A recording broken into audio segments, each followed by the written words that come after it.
conference room at Harrison Industries felt smaller than usual. Dad had called an emergency board meeting on a Friday afternoon, which meant he wanted maximum drama with minimum resistance. Mom sat beside him, her designer suit perfectly pressed, her expression the same one she wore when firing housekeepers. My older brother Marcus occupied the seat that should have been mine, the one marked Executive Vice President.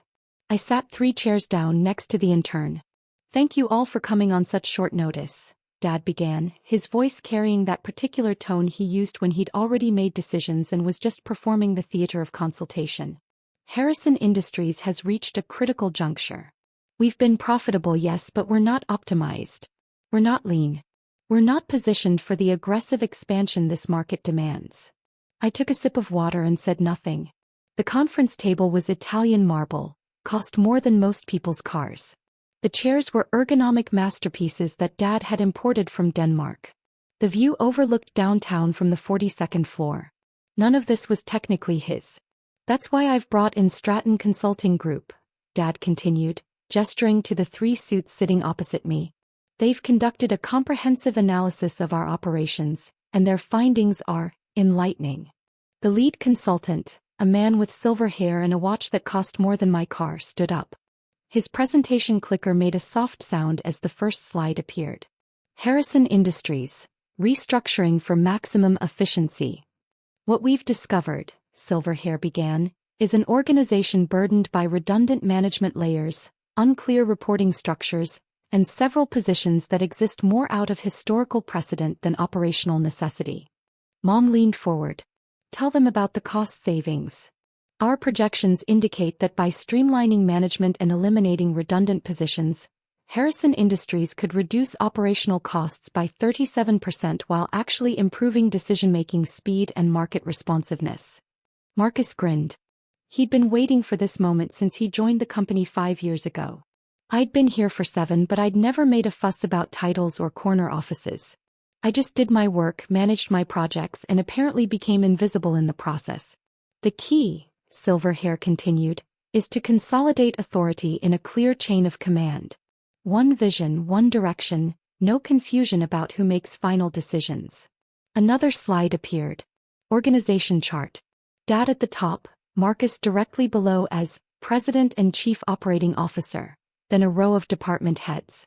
My name appeared in a small box labeled Special Projects Coordinator, a demotion of 3 levels.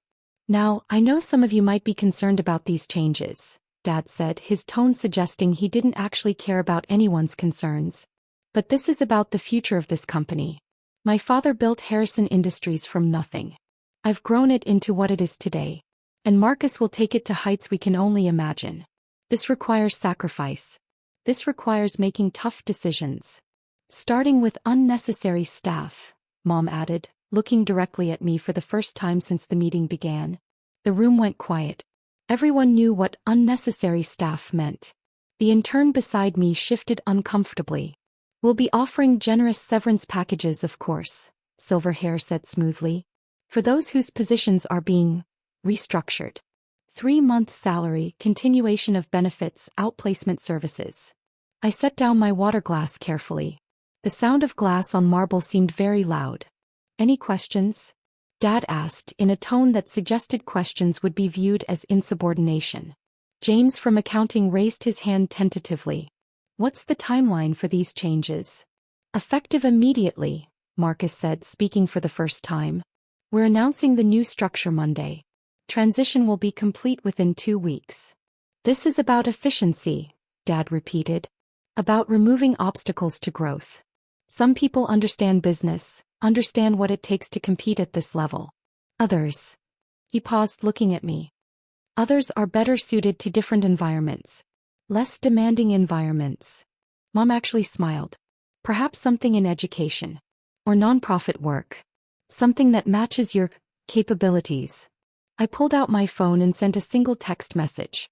Then I looked up at Dad, at Mom, at Marcus with his smug expression, at silver hair and his team of consultants who'd just recommended firing a quarter of the staff to pad their own fees. "Are these changes already filed with the parent company?" I asked quietly. Dad frowned. "What?" "The restructuring plan. The new organizational chart." The terminations. Have they been submitted to the holding company for approval? Silverhair looked confused. There's a holding company? Of course there's no holding company, Dad said irritably. Harrison Industries is privately held. I own it. This is my decision to make. Actually, I said, still speaking quietly, Harrison Industries is a wholly owned subsidiary of Harrison Holdings LLC. All major structural changes, any modifications to the organizational hierarchy, and any terminations above the level of department head require written approval from the holding company's board of directors. The room went very quiet. That's a technicality, Marcus said. Some legal structure Dad set up for tax purposes years ago. It doesn't actually mean anything. It means, I continued, that none of these changes can take effect without approval. It also means that this meeting, which was called as a board meeting, isn't actually a board meeting at all, because the board of directors of Harrison Industries reports to the board of directors of Harrison Holdings, and no representatives from the holding company are present. Dad's face was turning red. This is ridiculous. I'm not going to. His phone rang. He looked at the screen, frowned, and answered. Yes. I couldn't hear the other side of the conversation, but I could see Dad's expression change from irritation to confusion to something that might have been concern. What do you mean rejected? He said into the phone. I haven't even submitted anything yet. He listened for a long moment. How would they even know about? Yes. Yes, I understand. I'll call you back. He ended the call and stared at me. Really looked at me, perhaps for the first time in years. That was our corporate attorney, he said slowly. He just received a call from the holding company's legal team. Apparently, someone forwarded them the restructuring proposal. And it's been rejected. All of it. That's impossible, Mom said. The holding company is just paperwork. It's not a real thing. My phone buzzed. I glanced at the screen and stood up. If you'll excuse me, I need to take this call. I walked to the windows looking out over the city.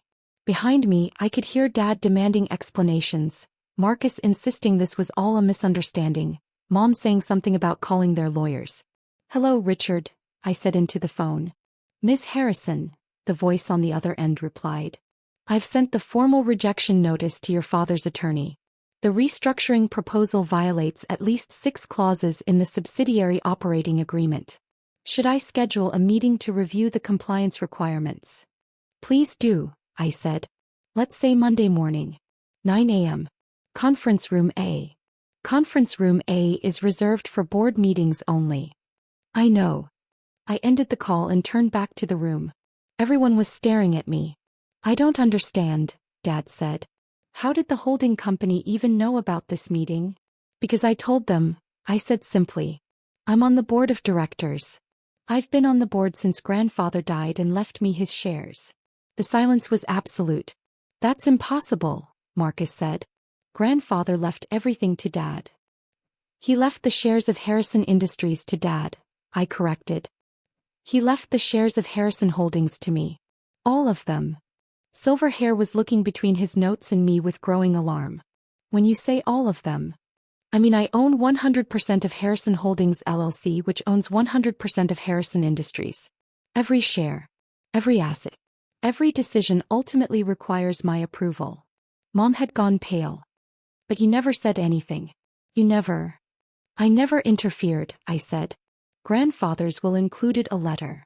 He told me to let Dad run the company, to learn the business from the ground up, to understand every department before I ever exercised my authority.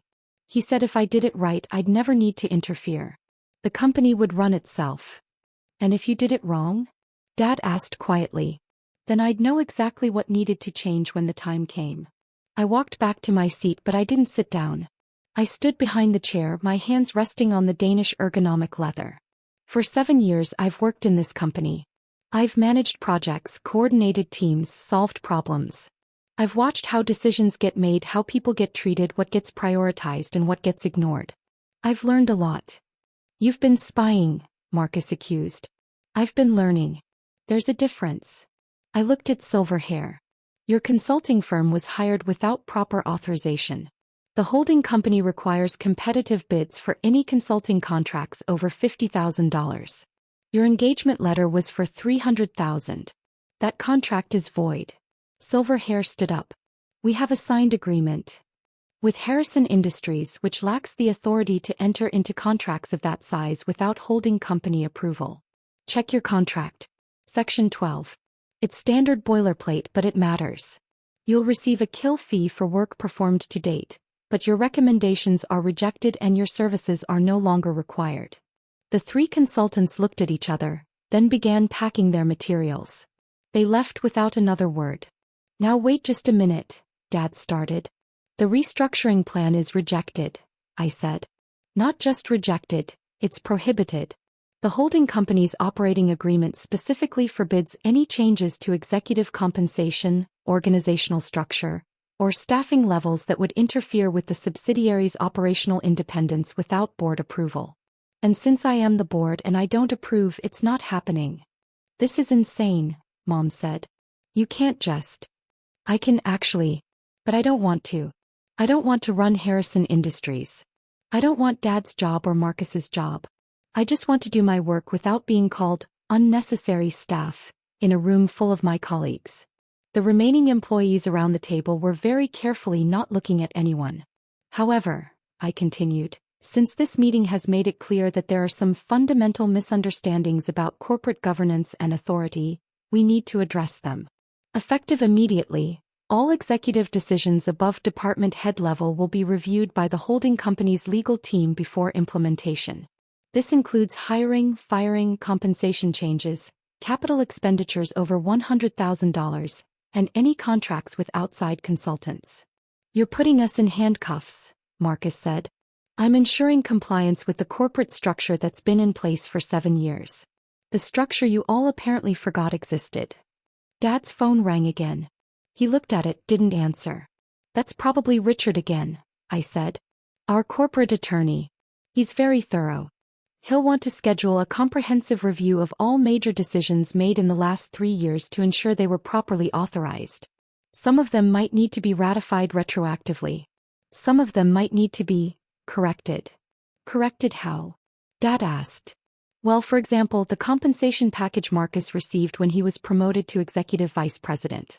That was a 40% increase, plus equity grants, plus a company car. All of that required holding company approval. None of that received holding company approval. Marcus went pale. I'm not saying it won't be approved, I added. I'm just saying it needs to go through the proper channels. Everything needs to go through the proper channels. That's how corporate governance works. Mom stood up suddenly. This is ridiculous. You can't treat your father this way. After everything he's done for you. What has he done for me? I asked, genuinely curious. Given me a job? Paid me a salary? That's not a gift, that's employment. I work hard, I deliver results, I've earned every dollar. What I haven't earned is being called unnecessary staff in front of my colleagues because Dad wanted to give Marcus a bigger empire to rule. That's not what this was about, Dad said, but his voice lacked conviction. No? Then what was it about? Efficiency? We're profitable. We're growing. Customer satisfaction is at an all-time high. The efficiency problem only exists in Silverhair's PowerPoint presentation. This was about consolidating power, eliminating anyone who might question decisions, and creating a clear path for Marcus to take over without any complications. I looked at my brother. He was staring at the table. I'm not the complication, Marcus. The complication is that you want to run a company you don't own, report to no one, and make decisions without oversight. That's not how this works. My phone buzzed again. I glanced at it. That's Richard. He needs me to sign off on some documents. The board meeting, the actual board meeting of Harrison Holdings, is scheduled for Monday at 9 a.m. All executive leadership of Harrison Industries is required to attend. We'll be reviewing the subsidiary operating agreement, discussing compliance requirements, and establishing new protocols for major decisions. I picked up my bag. One more thing, I said. That office you're sitting in, Dad? It's a beautiful office.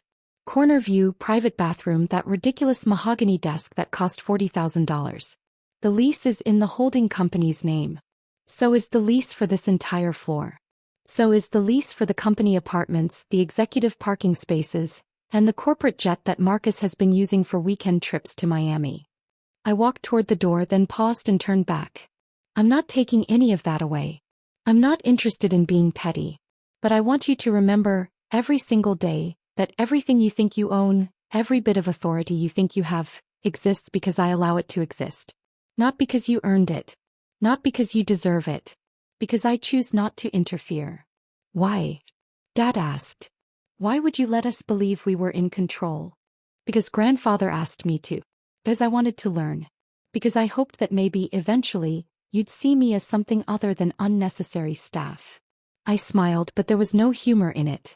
I guess we both learned something today. I left the conference room. Behind me, silence.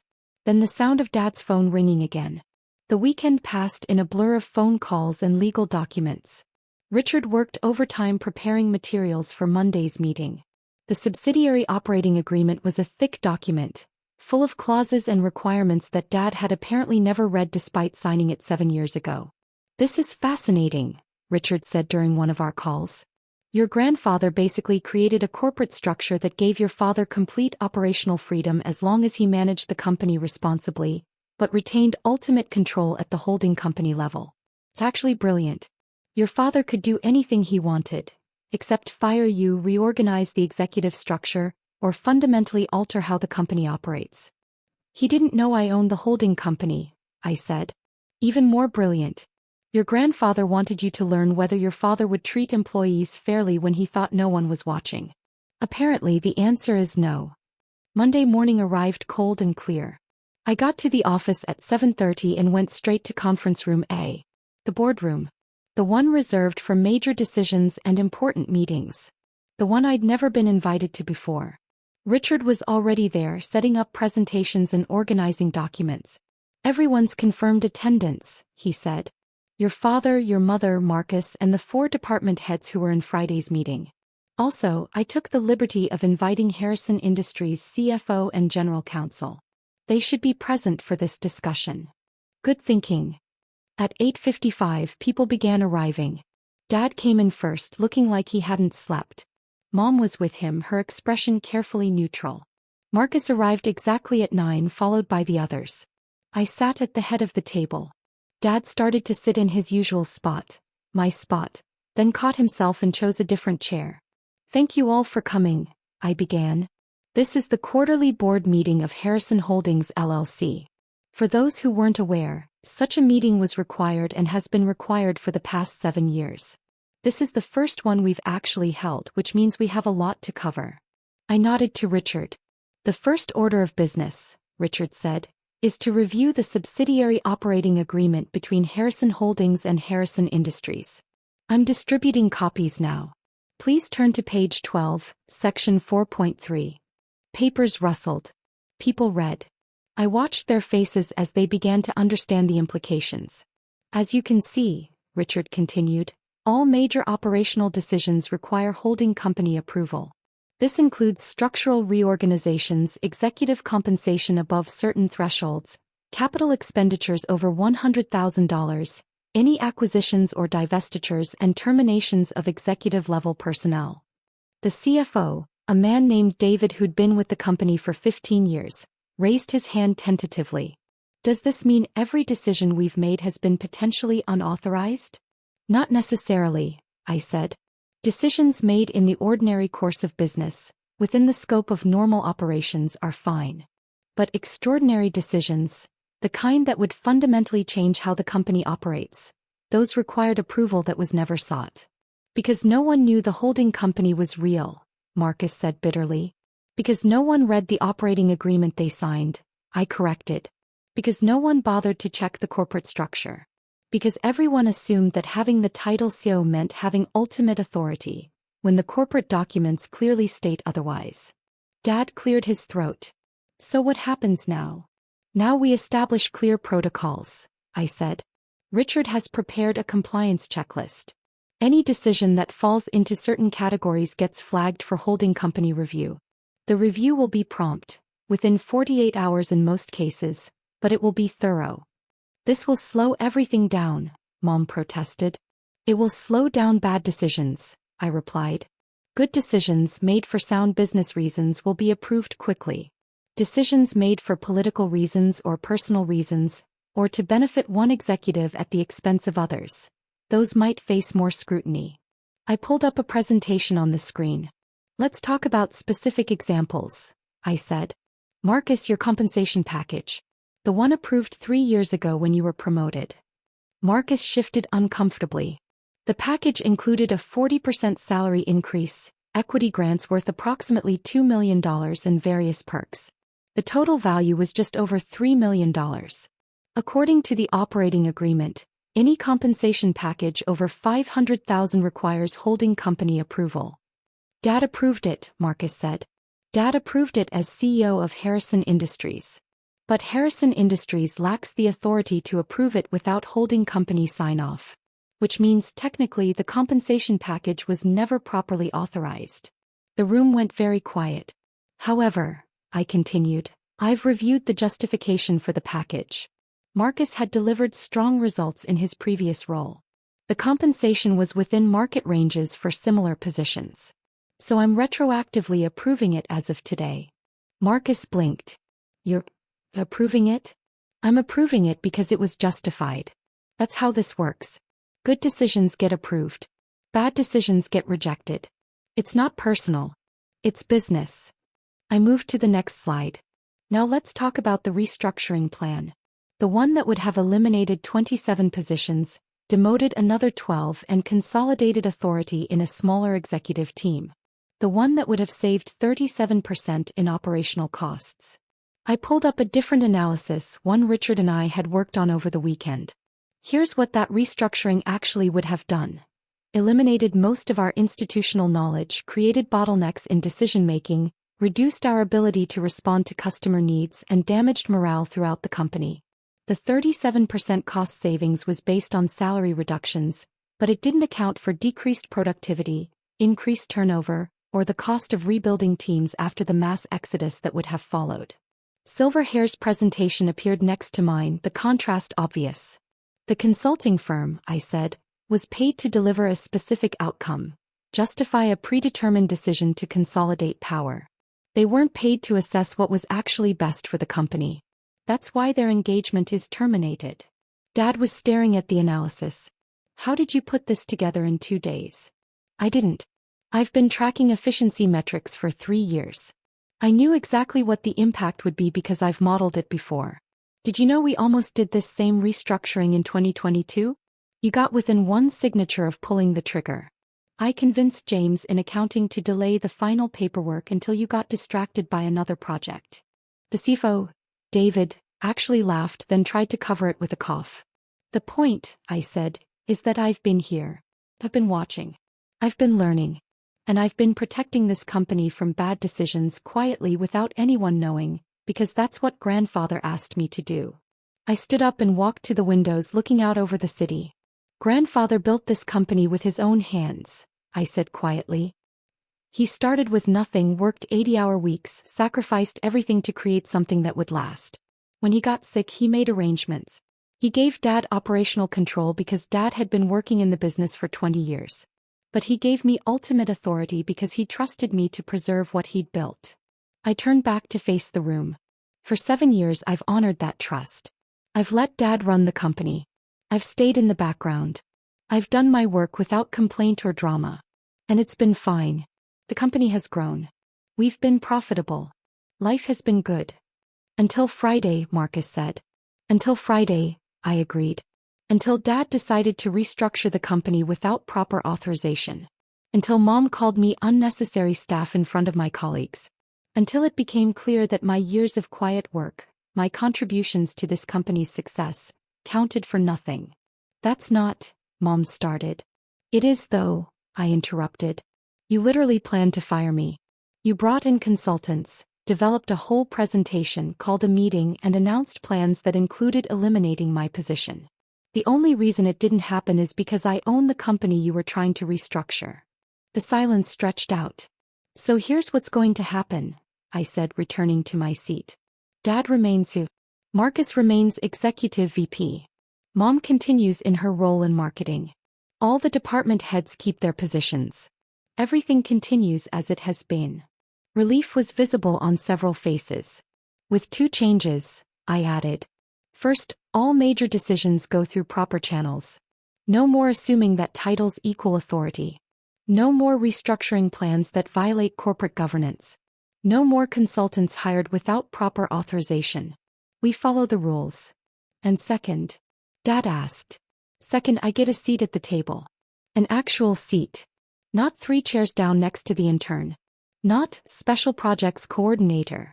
In a box at the bottom of the org chart. A real executive position with real authority and a real voice in how this company operates. What position? Marcus asked. Chief Strategy Officer, I said. Responsible for long-term planning, corporate governance, and major initiatives. Reporting directly to the CEO, with authority to escalate issues to the holding company board when necessary. Richard passed around a document. The updated organizational chart, he said. With the new position included. People studied the chart. It was different from Friday's proposed structure, but not dramatically so. Just one change. My name in a box at the executive level, right below Dad and parallel to Marcus. I'm not trying to take over, I said. I'm not trying to push anyone out. I just want to be recognized for what I actually do, what I've been doing for 7 years, and have a voice in decisions that affect the company I own. Dad looked at the organizational chart for a long time. Then he looked at me. Your grandfather would be proud, he said quietly. Would he? I asked. I'm not sure. I waited 7 years to speak up. I let you call me unnecessary staff before I showed my hand. Maybe he would have wanted me to be stronger earlier. Maybe he would have wanted me to take control years ago. No, Dad said. He wanted you to learn. He told me that once, right before he died. He said you were smart but untested. He said you needed to understand the business from the inside before you could ever lead it. I didn't know what he meant at the time. I thought he was just rambling. He wasn't rambling, I said. He was teaching. Both of us. Mom spoke for the first time in several minutes. I'm sorry, she said. For what I said on Friday. It was cruel and it was wrong. It was honest, I replied. You believed I was unnecessary. A lot of people probably believe that. I've worked hard to be invisible, to let other people take credit, to support without demanding recognition. That was my choice. But it stops now. I looked around the table. Any questions about the new structure? Any concerns about the compliance protocols? David, the CFO, raised his hand. The 48-hour review period for major decisions. Will that include access to holding company resources? Strategic analysis, market research, that sort of thing. Absolutely, I said. The holding company has resources that Harrison Industries doesn't. Financial modeling, legal expertise, strategic partnerships. All of that becomes available for properly submitted requests. That actually sounds useful, David admitted. It is useful, I said. That's the point. Corporate governance isn't just about oversight. It's about support. It's about making better decisions by having more information and more perspectives. The meeting continued for another hour. We reviewed financial reports, discussed upcoming projects, established new protocols. It was, in many ways, exactly the kind of meeting we should have been having for the past 7 years. As people filed out, Dad lingered. I really am sorry, he said. Not just for Friday. For not seeing you. For not understanding what you were doing all these years. You saw me, I said. You just saw someone who wasn't causing problems, who didn't demand attention, who did their work quietly. You saw exactly what I wanted you to see. Why? Because grandfather asked me to. Because I wanted to know if the company could run itself without my interference. Because I wanted to learn everything before I changed anything. I paused. And because I wanted to know if you'd value me for my work or just my name. And now you know. How I know. Dad nodded slowly. Chief Strategy Officer. That's a good title. A real position. You'll do well. I've been doing well for 7 years, I reminded him. Now people will just know about it. He left. I stayed in the conference room looking at the empty chairs, the documents spread across the table, the organizational chart with my name finally in its proper place. My phone buzzed. A text from Richard. Congratulations. Your grandfather would indeed be proud. Maybe he would be. Maybe he'd planned this whole thing. The secret ownership, the years of quiet observation, the eventual confrontation. Maybe he'd known exactly what would happen when push came to shove. Or maybe he'd just given me the tools and trusted me to figure out how to use them. Either way, I'd learned my lesson. I'd learned how to lead by first learning how to follow. I'd learned how to command by first learning how to serve. I'd learned how to take control by first learning how to let go. And I'd learned that sometimes the most powerful thing you can do is stay silent and wait for the right moment to speak. That moment had come. That moment had passed. And everything had changed. I gathered my materials and headed to my new office. The one Marcus had been using as a storage room for the past 2 years. It needed cleaning, needed furniture, needed everything. But it was mine. Earned, not given. Fought for, not inherited. And that made all the difference.